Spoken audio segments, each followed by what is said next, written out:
ॐ नमः सिद्धेभ्यः नमो अरिहन्ताणं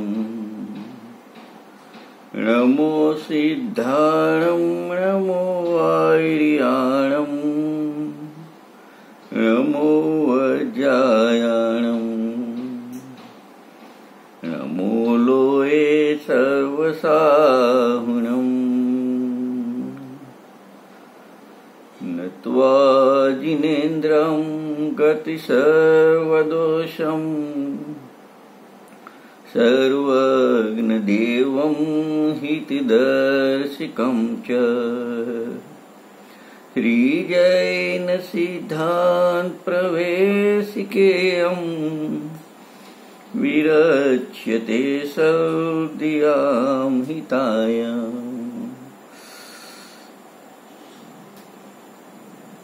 आदरणीय पंडित श्री गोपालदास जी बरैयाकृत श्री लघु जैन सिद्धांत प्रवेशिका अध्याय चौथो चाले छे। एमां गुणस्थानना अंतर्गत आपणे 1 થી 11 गुणस्थाननी चर्चा करी। आज आपणे 12मું क्षीणमो गुणस्थान छे तेनी चर्चा करीशुं अने आपणुं श्री लघु जैन सिद्धांत प्रवेशिकामां 546 થી 549 सुधीना प्रश्नों छे एनी पण आपणे चर्चा करीशुं। तो जो 12મા गुणस्थाननुं नाम छे क्षीणमो, एनुं गुणस्थाननुं नाम छे क्षीणमो। पूर्ण वितरागतानी प्राप्तिनुं आ गुणस्थान छे। मतलब जीव ज्यारे मोहनी कर्मनो संपूर्ण क्षय करी आ गुणस्थानमां आवे छे त्यारे एने पूर्ण वितराग दशानी प्राप्ति थाय छे। अने जे सपक श्रेणीना 4 गुणस्थान छे 8मुं 9मुं 10मुं ने 12मुं, एमां क्षीणमो 12मुं ए अंतिम गुणस्थान छे। जे चारित्र मोहनो क्षय करीने मुनिराज आ गुणस्थानमां आवे छे ते चारित्र मोहनीना क्षयनो प्रारंभ तो एमने 8મા क्षपक अपूर्व गुणस्थानना पहला समयथी एने एमनी बधी तैयारीओ एमनी करी दीधी होय छे अने पूर्ण क्षयनुं कार्य एमने 10મા सूक्ष्म सांप्राय क्षपक सूक्ष्म सांप्राय नामना गुणस्थानना अंतिम समयमां कर्युं। एम कहो कि आ 12મું जे क्षीणमो गुणस्थान जेना पहला समयमां एमने आ कार्य कर्युं एम कहो ए बधी एक ज वात छे। कारण के चारित्र मोहनी जे अंतिम कसाय छे सूक्ष्म लोभ एनो व्यय अने एनो व्यय थता पूर्ण वितराग दशा ए बंने एनो उत्पाद ए बंनेनो समय एक ज छे। એટલે ઉત્પાદ વય બંને એક સમયે વર્તી હોય છે એવું જ વસ્તુ વ્યવસ્થાનું ત્રિકાળ સ્વરૂપ છે।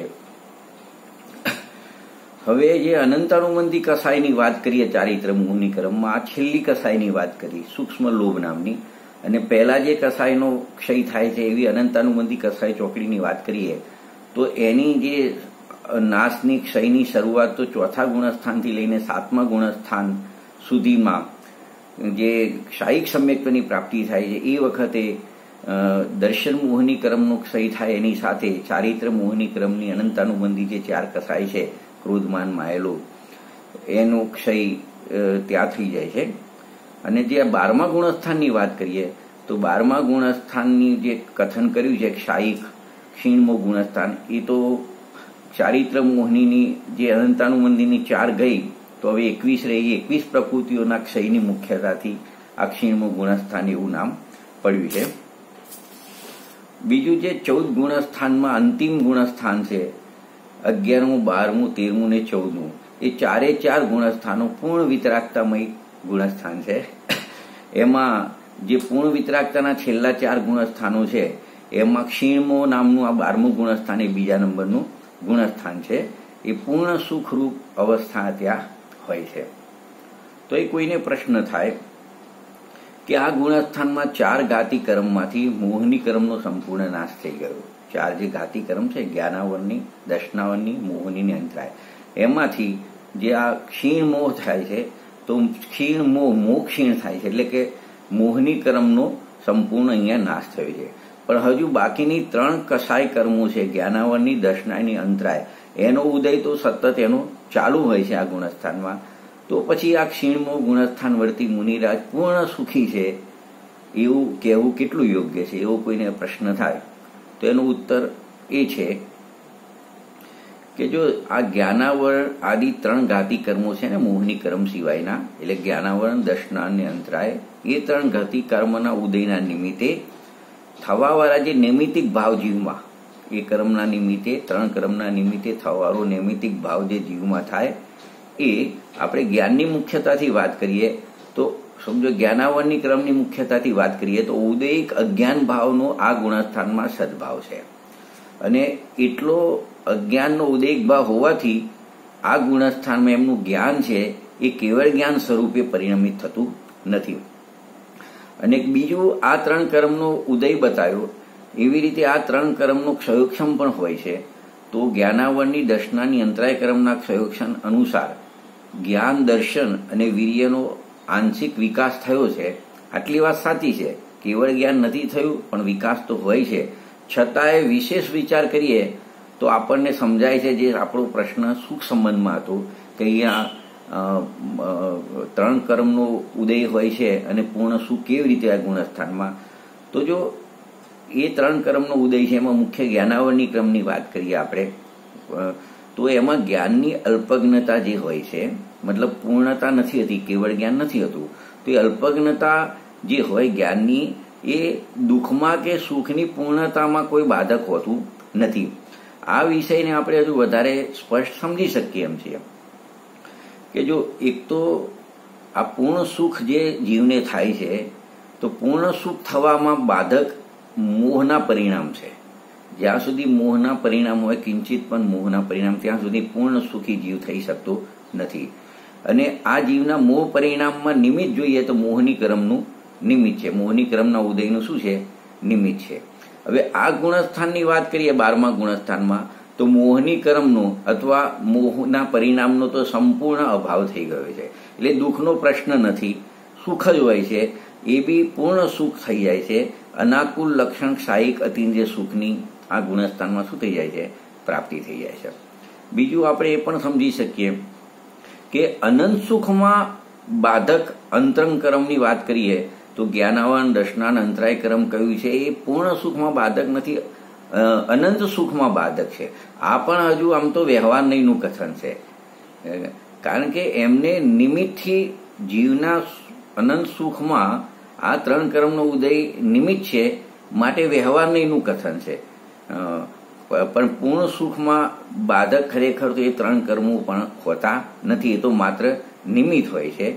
એટલે ભલે અનંત સુખ ના હોય, નિમિત્ત તરીકે એનો સ્વીકાર કરીએ તો નિમિત્ત તરીકે સ્વીકારતા પણ અનંત સુખને બાધા આવે છે, પણ પૂર્ણ સુખને બાધા આવતી નથી. બીજું અહીં પ્રશ્ન એક એ પણ થાય, આગળ આપણે વિચારીએ થોડું, કે અલ્પજ્ઞ અવસ્થા છે, કેવળ જ્ઞાન નથી, તો પછી વિકસિત 12 અંગનું જ્ઞાન, અવધિ જ્ઞાન, મનપ્રિય જ્ઞાન વધારે સુખનું ઉત્પાદક કારણ છે કે નહીં?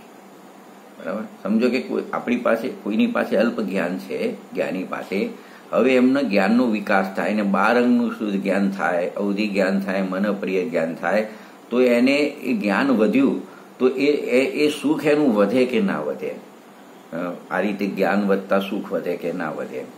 તો એનો ઉત્તર આપણે વિચારીએ થોડું, કે જો જીવની જે અલ્પજ્ઞ અવસ્થા હોય અને સામે વિકસિત અવસ્થાનું જ્ઞાન હોય, તો એ જ્ઞાનનો વિકાસ થાય ના દુઃખમાં કારણ છે કે ના સુખમાં કારણ છે?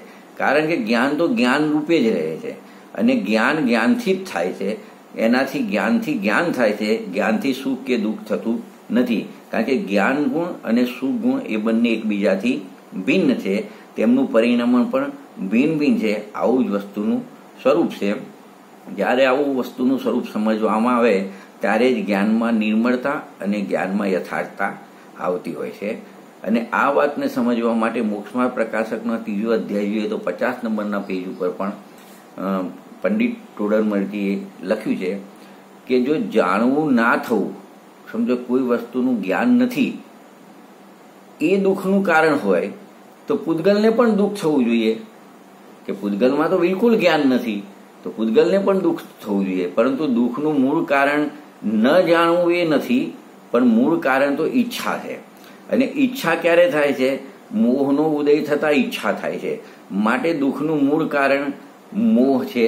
જ્યાં સુધી મોહ છે, મોહની કર્મનો ઉદય છે અથવા જીવના મોહના પરિણામ છે, ત્યાં સુધી જીવ દુઃખી છે.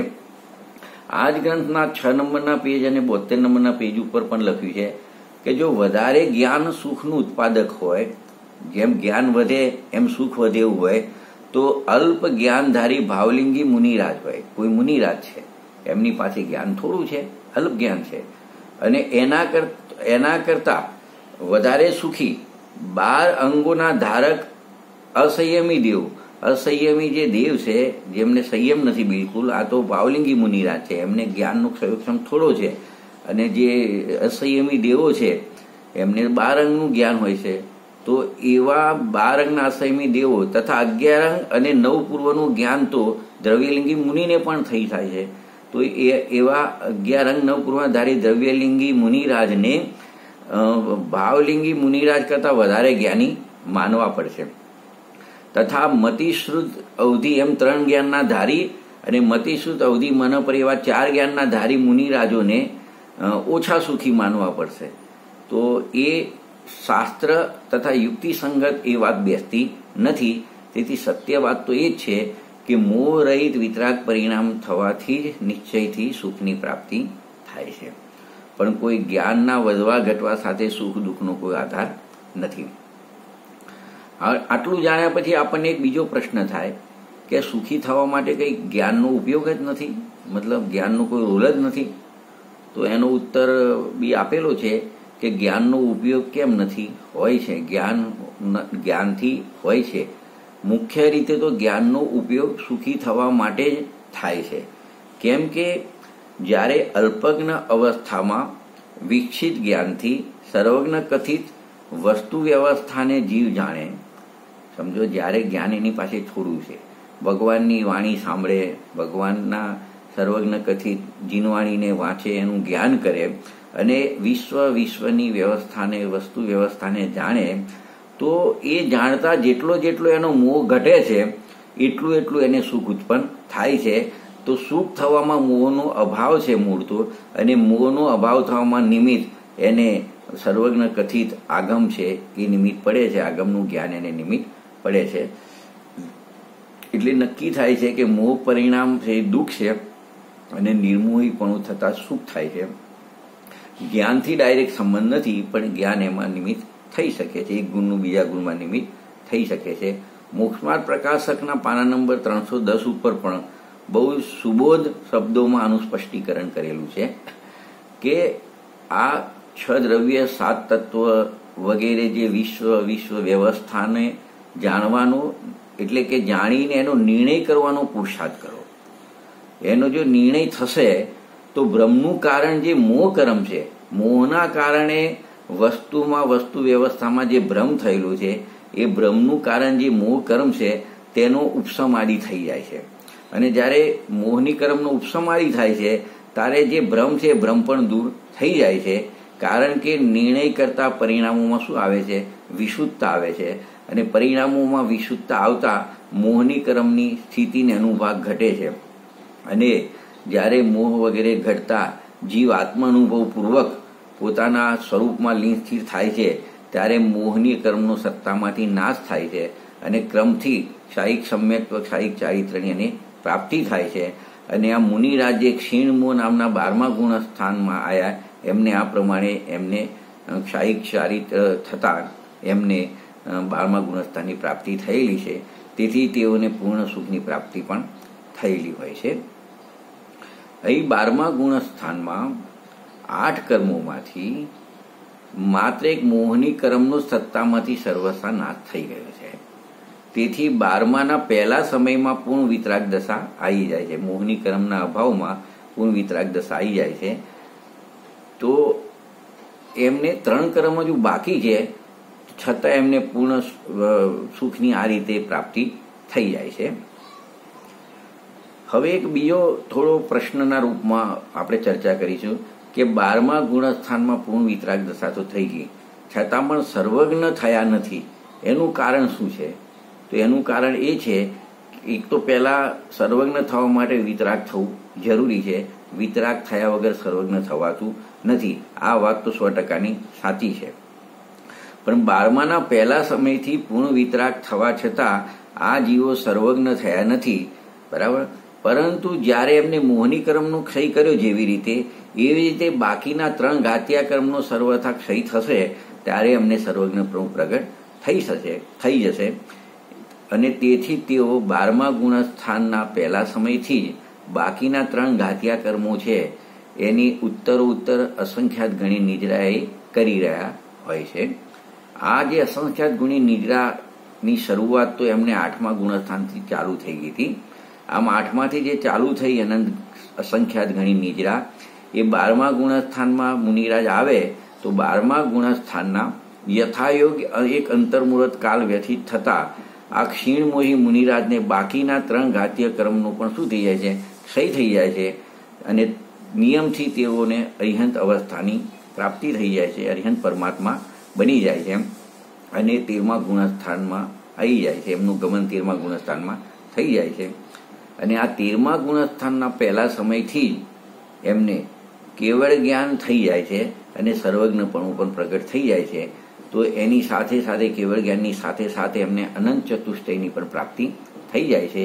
અનંત ચતુષ્ટય એટલે 4 અનંતમાં, એટલે અનંત દર્શન, અનંત જ્ઞાન, અનંત સુખ ને અનંત વીર્ય.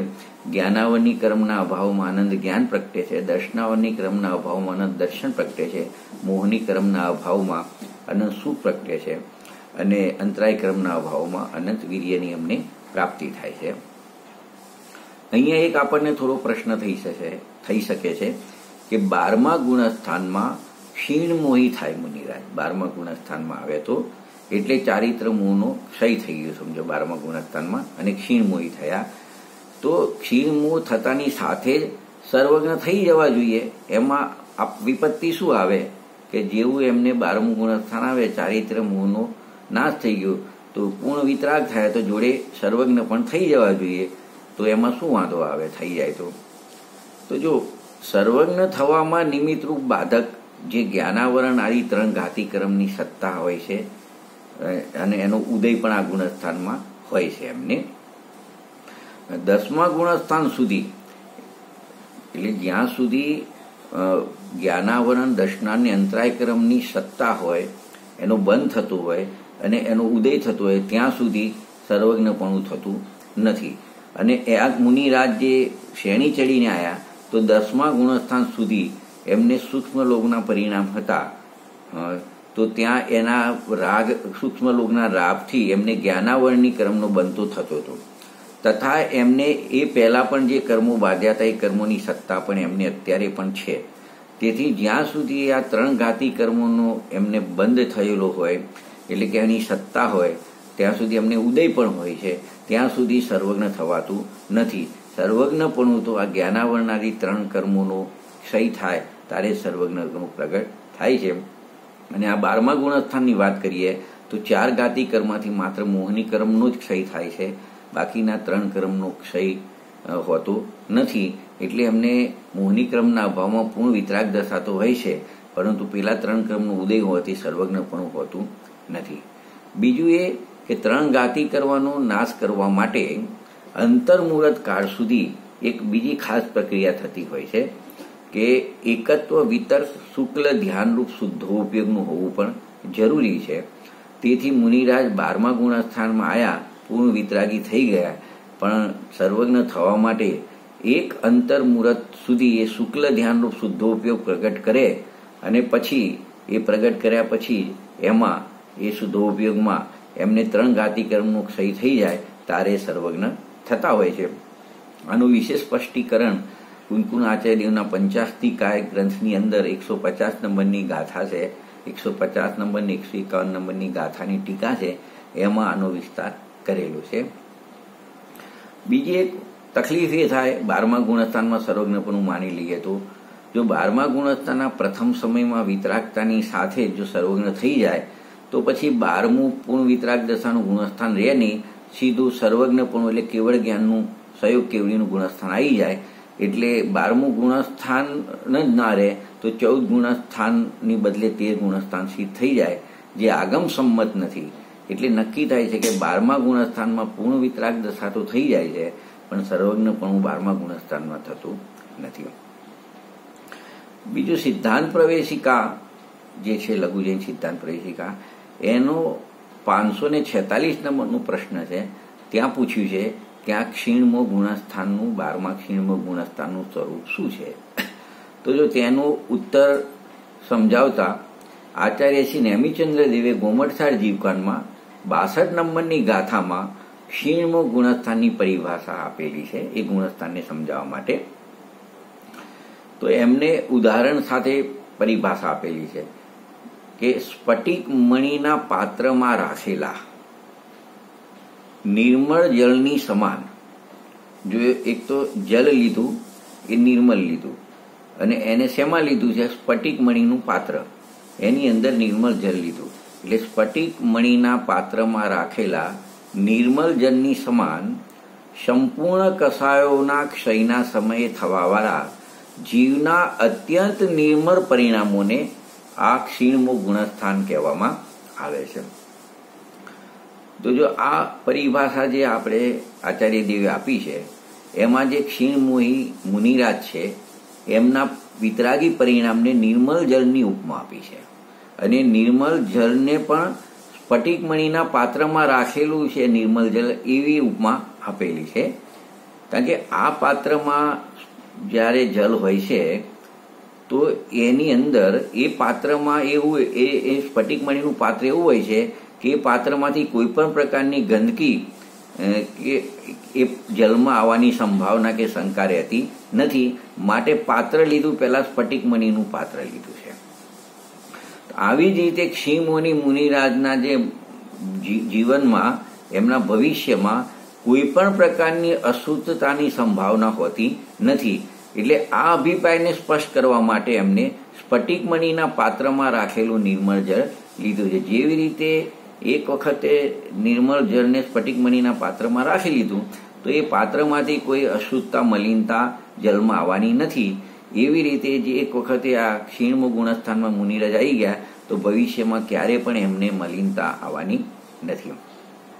બીજું, કષાયોના ક્ષયના સમયે એવો જે શબ્દ પ્રયોગ કર્યો છે, કષાયોના ક્ષયના સમયે, તો આ જે ક્ષીણમો ગુણસ્થાનવર્તી મુનિરાજ છે એમને એક બાજુ મોહનીકરમનો ક્ષય, મોહનીકરમનો વ્યય થયો અને વિતરાગતાનો ઉત્પાદ થયો. આ બંનેની કાલ પ્રત્યાસક્તિને અત્યંત સ્પષ્ટ કરવા માટે કષાયોના ક્ષયના સમય એવો શબ્દ વાપર્યો છે. તો કાળ પ્રત્યાસક્તિ એટલે શું કે બંનેનો કાળ એક જ છે, એમાં કાળભેદ હોતો નથી. એને કાળ પ્રત્યાસક્તિ કહેવામાં આવે. જેમ અંધારું જાય ને અજવાળું આવે તો એ કાળ પ્રત્યાસક્તિ છે, એમાં સમય ભેદ હોતો નથી. બોલવામાં ક્રમ પડે કે અંધારું ગયું ને અજવાળું આવ્યું, પરંતુ એમાં કોઈ કાળભેદ હોતો નથી. એમ આ બાજુ મોહનીક્રમનો વ્યય થયો અને એ જ સમયે વિતરાગતાનો ઉત્પાદ થયો. એવી કાળ પ્રત્યાસક્તિ હોય છે. કાળ પ્રત્યાસક્તિને બતાવવા માટે એમને કષાયોના ક્ષયના સમયે વિતરાગતા એવો કષાયોના ક્ષયના સમયે એવા શબ્દનો પ્રયોગ કરેલો છે. હવે જે ક્ષીણ શબ્દનો અર્થ, ક્ષીણ શબ્દ મૂકેલો છે તો ક્ષીણનો અર્થ એવો કોઈ દુબળા પતલા નિર્મળ કે અશક્ત બલહીન એવો અર્થ નહીં કરવો જોઈએ. ક્ષીણ શબ્દનો અર્થ કે જે આ જે કષાયો છે, કષાયનો અભાવ અથવા કષાયનો નાશ, એવો અર્થ ક્ષીણ શબ્દનો કરવો જોઈએ. એવી જ રીતે વિતરાગ શબ્દનો અર્થ પણ આપણે આમ તો કહે છે રાગ રહિત એ વિતરાગતા, તો માત્ર ત્યાં સુધી રાગ રહિત એ રાગ સુધી સીમિત ના રાખવું જોઈએ. વિતરાગ શબ્દનો અર્થ પણ એ જે રાગ શબ્દ છે બધાનું પ્રતિનિધિત્વ કરે છે, બધા વિકારોનું પ્રતિનિધિત્વ કરે છે, બધી કષાયોનું પ્રતિનિધિત્વ કરે છે. એટલે વિતરાગ શબ્દનો અર્થ મોહ, રાગ, દેશ, મિથ્યાત્વ, ક્રોધાદિ 4 કષાય, હાસ્યાદિ 9નું કષાય, એનો અભાવ, એમ એનું અર્થ કરવો જોઈએ. પછી આ જે ક્ષીણમો ગુણસ્થાન છે એનું બીજું પણ એક નામ છે ક્ષીણ કષાય, એવું પણ એનું નામ મોહ કહો કે કષાય કહો. એટલે ક્ષીણમો ગુણસ્થાનનું બીજું નામ ક્ષીણ કષાય પણ છે. અને આ ગુણસ્થાનનું પૂરું નામ આપણે જોઈએ તો ક્ષીણ કષાય વિતરાગ સદમસ્ત એવું એનું પૂરું નામ છે. તો ક્ષીણ કષાય વિતરાગ સદમસ્ત એને એક એક શબ્દનો આપણે અર્થ જોઈએ તો ક્ષીણનો અર્થ નાશ, આપણે ઉપર જોયું ક્ષીણનો અર્થ શું થાય? નાશ. કષાય એટલે એનો અર્થ પણ જોયો કે રાગ, દેશ, મોહ વિકારી પરિણામ, અને વિતરાગ એટલે રાગ, દેશ આદિ સર્વ વિકારોથી રહિત અત્યંત નિર્મળ દશા. અને છદ્મસ્તનો અર્થ જોઈએ તો જ્ઞાનાવરણ આદિના સદભાવમાં વિદ્યમાન અલ્પ જ્ઞાન દર્શનમાં સ્થિત છે એવા મુનિરાજ. એટલે પૂરા નામનો અર્થ આપણે આખો સળંગ કરવો હોય તો સર્વ કસાયોના ક્ષયના સમયે અર્થાત સર્વ કસાયોના ક્ષયના નિમિત્તથી, કસાય કર્મના નિમિત્તથી પૂર્ણ નિર્મળ વિતરાગ દશા પ્રગટ થઈ જવા છતાં જ્ઞાનાવરણ આદિ કર્મોનો ક્ષયોક્ષમ થવાથી ક્ષીણમોહી મહામુનિરાજ છદ્મસ્ત અથવા અલ્પજ્ઞ હોય છે. આવો એનો આખો અર્થ છે. એટલે કાં તો કસાયોનો ક્ષય લો પરિણામમાં, જીવના પરિણામમાં, મુનિરાજના પરિણામ, અથવા સર્વ કસાય કર્મના ઉદયનું જે સર્વ કસાય કર્મના ક્ષયનું નિમિત્ત લો, કર્મનું નિમિત્ત લો, કર્મ ક્ષયનું નિમિત્ત લો, અને એવું થતાં પૂર્ણ નિર્માણ વિતરાગ દશા પ્રગટ થઈ ગઈ. એ સંપૂર્ણ કસાયનો ક્ષય થતા અથવા મોહની કર્મનો ક્ષય થતા પૂર્ણ વિતરાગ નિર્મળ દશા થઈ ગઈ, છતાં પણ બાકીના 3 કર્મનું જે ક્ષયોક્ષમ છે એટલે આ મુનિરાજ છે, ક્ષીણમોહી મુનિરાજ, એમને છદ્મસ અથવા અલ્પજ્ઞ દશા હોય છે. હવે સમ્યક તો અપેક્ષાએ વિચાર કરીએ આ ગુણસ્થાનનો, તો 12મા ગુણસ્થાન વર્તી મુનિરાજને માત્ર ને માત્ર ક્ષાયિક સમ્યક્ત્વ જ હોય છે. કારણ કે એ સિવાયના જે 2 સમ્યક્ત્વ છે, ઔક્ષમિક સમ્યક્ત્વ અને એના સિવાયનું ઔક્ષમિક સમ્યક્ત્વ અને ઔક્ષમિક ચારિત્ર હોય, એની સીમા 11મા ગુણસ્થાન સુધી છે. 11માંથી ઉપર ઔક્ષમિક ભાવ હોતો નથી. એટલે ઔક્ષમિક ભાવ નહીં હોવાથી ઔક્ષમિક સમ્યક્ત્વ કે ઔક્ષમિક ચારિત્ર હોવાનો પ્રશ્ન નથી. એટલે એમને ક્ષાયિક સમ્યક્ત્વ એમને હોય છે. એ રીતે ચારિત્ર બી આપણે જોઈએ તો 12મા ગુણસ્થાનમાં યથાખાત ચારિત્ર જ હોય છે. ક્ષાયિક ચારિત્ર પણ એને કહેવામાં આવે છે. તો જો આ એક ક્ષપક અપૂર્વકરણ નામનું જે 8મું ગુણસ્થાન હતું, એના પ્રથમ સમયથી જ ચારિત્ર મોહની કર્મની જે 21 પ્રકૃતિઓ હતા એના આંશિક ક્ષયનું કાર્ય પ્રારંભ થયું હતું. કોઈ ક્ષય નહોતું થયું પણ કાર્ય પ્રારંભ થયું હતું. અને તેથી એ 8મા ગુણસ્થાનને પણ ઉપચારથી ક્ષાયિક ચારિત્ર કહેવામાં આવે છે. અને એ ચારિત્ર મોહની કર્મની જે 21 પ્રકૃતિઓમાંથી 20 પ્રકૃતિઓનો ક્ષય 9મા ક્ષપક અનિવૃત્તિકરણના અનિવૃત્તિકરણ ગુણસ્થાનના અંતિમ સમયમાં થયો. અને જે સૂક્ષ્મ લોભ 21મી કસાય બાકી રહી એ 10મા ગુણસ્થાનમાં બાકી રહી. હવે આ 12મા ગુણસ્થાનનો પ્રથમ સમયમાં બાકી સૂક્ષ્મ લોભ કસાય કર્મનો ઉદય અને એ કસાયના પરિણામે બંનેનો ક્ષય થઈ જાય છે. માટે અહીંયા જે ચારિત્ર છે ક્ષાયિક ચારિત્ર થઈ જાય છે.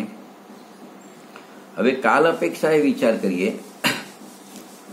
તો આ ગુણસ્થાનનો કાલ અંતર્મુહૂર્તનો છે. હવે જુઓ, આમાં અંતર્મુહૂર્તના કેટલા ભેદ છે આપણે સમજવાનું છે. જે 6ઠા ગુણસ્થાનથી આપણે જોઈએ બધાનો કાળ અંતર્મુહૂર્ત, યથાયોગ્ય અંતર્મુહૂર્ત એવો શબ્દ આપણે વાપરતા હતા, યથાયોગ્ય અંતર્મુહૂર્ત. તો આ ગુણસ્થાનનો કાલ પણ અંતર્મુહૂર્ત છે. તો જે 6ઠા ગુણસ્થાનનો જે કાલ હોય છે અંતર્મુહૂર્તનો, તો એની અપેક્ષાએ 7મા ગુણસ્થાનનો કાલ હોય છે એ અડધો હોય છે. ખાલી મૃત્યુની અપેક્ષા છોડી દો. મૃત્યુ થઈ જાય તો એક સમયમાં થાય તો એક સમય, 2 સમય, પણ મૃત્યુ ના થાય પણ પૂરેપૂરો કાળ હોય તો 6ઠા ગુણસ્થાન કરતાં 7મા ગુણસ્થાનનો કાળ કેવો હોય છે? અડધો હોય છે. પણ એ અંતર્મુહૂર્ત જ કહેવાય છે. હવે 7મા ગુણસ્થાનનો જે 6ઠાથી અડધો છે અંતર્મુહૂર્તનો કાળ, એનાથી પણ 8મા અપૂર્વકરણ ગુણસ્થાનનો કાળ જોઈએ તો એના કરતાં પણ ઓછો છે. એ પણ કહેવાય છે અંતર્મુહૂર્ત. હવે 8મા અપૂર્વકરણની અપેક્ષાએ 9મું જે અનુવૃત્તિકરણ કાળ છે એનો 8મા કરતાં ઓછો છે, પણ એ પણ કહેવાય છે અંતર્મુહૂર્ત. અને 9મા ગુણસ્થાનનો જે કાળ છે એનાથી પણ 10મા ક્ષપક ગુણસ્થાનનો કાળ એના કરતાં પણ થોડો ઓછો છે, એ પણ હશે અંતર્મુહૂર્ત. અને એ 10મા ક્ષપક ગુણસ્થાનથી સીધું જે આ 12મું આવ્યું ક્ષીણમો ગુણસ્થાન, એનો કાળ પણ એના કરતાં ઓછો છે. એટલે આમ આપણે જોયું કે છેક 6ઠા ગુણસ્થાનને લઈને 12મા ગુણસ્થાન સુધીના પ્રત્યેક ગુણસ્થાનનો કાળ કેટલો છે? અંતર્મુહૂર્ત છે. પણ એક આશ્ચર્યની વાત બીજી એક એ પણ છે કાલ સંબંધમાં કે 6ઠા ગુણસ્થાનથી લઈને આ 12મા ક્ષીણમો ગુણસ્થાન સુધી, એમાં શ્રેણીના 4 ગુણસ્થાન પણ આવી ગયા, તો એ બધા કાળનો ગુણસ્થાનના કાળનો યોગ પણ માત્ર બધું ભેગું કરો તો પણ એક અંતર્મુહૂર્ત જ થાય છે, કારણ કે અંતર્મુહૂર્તના પણ અસંખ્યાત ભેદ હોય છે. એટલે બધું જીવ 6 થી 12મા ગુણસ્થાન સુધી પહોંચે તો એ બધો સમય કેટલો હોય છે? અંતર્મુહૂર્ત જ હોય છે. હવે ગમનાગમનનો આપણે વિચાર કરીએ તો પહેલા આ 12મા ગુણસ્થાનમાંથી એમનું ગમન ક્યાં ગુણસ્થાનમાં થાય છે? તો આ તો છપક શ્રેણી ચડીને આવ્યા છે એટલે પાછું જવાનો તો પ્રશ્ન જ નથી. એટલે 12મા ગુણસ્થાનમાં જે મુનિરાજ છે એમનું ગમન ઉપરની તરફના 13મા સયોગ કેવડી ગુણસ્થાનમાં જેમનું ગમન થાય છે. અને 12મા ગુણસ્થાનમાં આગમન ક્યાંથી થાય? તો આ 12મા ક્ષીણમો ગુણસ્થાનમાં આગમન નીચેના માત્ર છપક સૂક્ષ્મ સાંપ્રાય 10મા ગુણસ્થાનમાંથી આ 12મા ગુણસ્થાનમાં એમનું આગમન થાય છે. તો આ રીતે ગમન અને આગમન માટે એક એક જ જગા એમની છે. હવે આપણે આ ગુણસ્થાનનો વિશેષ પ્રકારે વિચાર કરીએ કે એની વિશેષતાઓ દરેક ગુણસ્થાનની હોય છે. તો આ ગુણસ્થાનની પણ 8 વિશેષતાઓ છે નાની નાની, આપણે એની થોડી ચર્ચા કરીશું. તો જો પહેલી વિશેષતા આપણે જોઈએ તો બીજા બધા કર્મો મતલબ એક સાતાવેદની કર્મનો જ આશ્રવ હોય છે. એમને માત્ર એક સાતાવેદી કર્મનો જ નવો આશ્રવ થાય છે. તો એ આશ્રવ છે તો આશ્રવ 2 પ્રકારના હોય છે, એક ઈયાપત આશ્રવ અને એક સાંપ્રાયિક આશ્રવ. તો સાંપ્રાયિક આશ્રવ જો કસાય સહિતનો હોય તો એ સાંપ્રાયિક આશ્રય કહેવાય છે, પણ કસાય રહિત હોય ઈયાપત આશ્રવ છે. એટલે આ ગુણસ્થાનમાં એક તો સાતાવેદની કર્મનો જ આશ્રવ છે અને એ પણ સાંપ્રાયિક આશ્રવ નથી હોતો, ઈયાપત આશ્રવ હોય છે. અને એ જે આશ્રવનું કારણ મિથ્યાત્વ અવિરતિ પ્રમાદ કસાયની યોગ છે, એમાંથી મિથ્યાત્વ અવિરતિ પ્રમાદ કસાયનો અભાવ થઈ ગયો છે. એક યોગ જ આ ગુણસ્થાનમાં બાકી છે. એટલે જે આશ્રવ થાય છે એક તો ઈયાપત થાય છે કસાય રહી છે એટલે, અને એ કસાય રહી છે ઈયાપત થાય છે, અને એક આશ્રવ થવાનું કારણ હવે એક યોગ છે. તો માત્ર યોગના કારણે એમને આ આશ્રવ થતો હોય છે.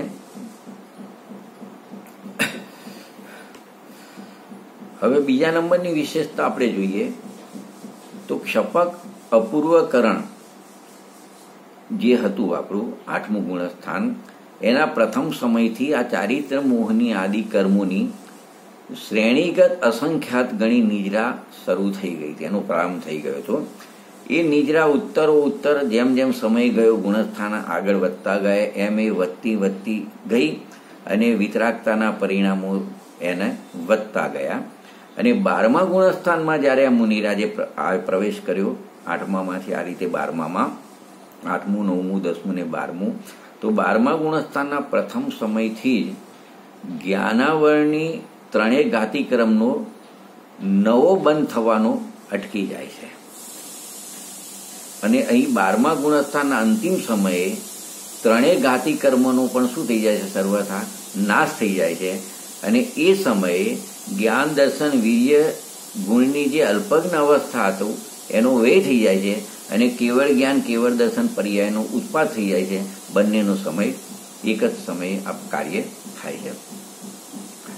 ત્રીજી વિશેષતાનો આપણે વિચાર કરીએ તો જે ઔદારિક શરીરધારી સદમસ જીવોએ એમના શરીરમાં નિરંતર અનંત નિગોરિયા જીવો વિદ્યમાન હોય છે.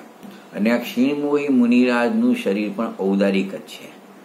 પરંતુ આ મુનિરાજ જે 12મા ગુણસ્થાનમાં એમને પ્રવેશ કર્યો તો એમના શરીર તો એ પ્રવેશ કરવાના પહેલા સમયથી જ એમના શરીરમાંથી જે અનંત બાદર નિગોદિયા જીવો છે એ પ્રતિ સમયે નીકળવાના ચાલુ થઈ જાય છે અથવા એમનું મરણ થવાનો પ્રારંભ થઈ જાય છે.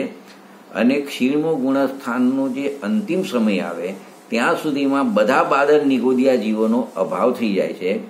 અને અનંતર સમયવર્તી 13મા ગુણસ્થાનના પ્રથમ સમયમાં જ આ મુનિરાજનું જે ઔદારિક શરીર હતું એ પરમ ઔદારિક શરીર થઈ જાય છે અને એ અરિહંત પરમાત્મા બની જાય છે. આ રેફરન્સ વધારે ધવલા પુસ્તક 14 નંબરનું પુસ્તક છે, એમાં 488 થી 491 નંબરના પેજ ઉપર આનો વિસ્તાર લખેલો છે.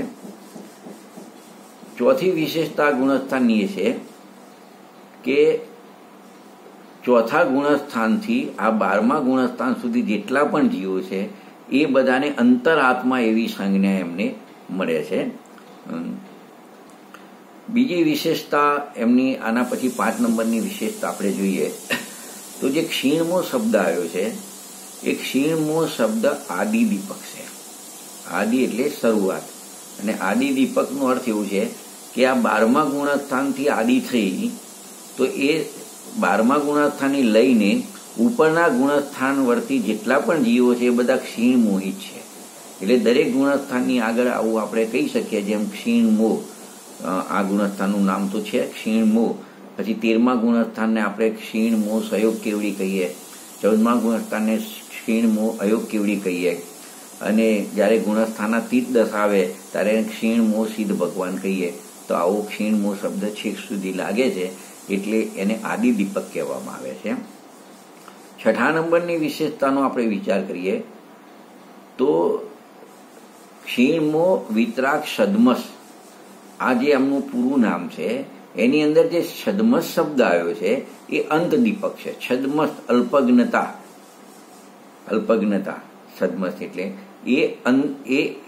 એને અંત દીપક સમજવું જોઈએ. કેમ કે પહેલા ગુણસ્થાનથી લઈને 12મા ગુણસ્થાન સુધીના બધા જીવો છદ્મસ જ છે, અલ્પજ્ઞ જ હોય છે.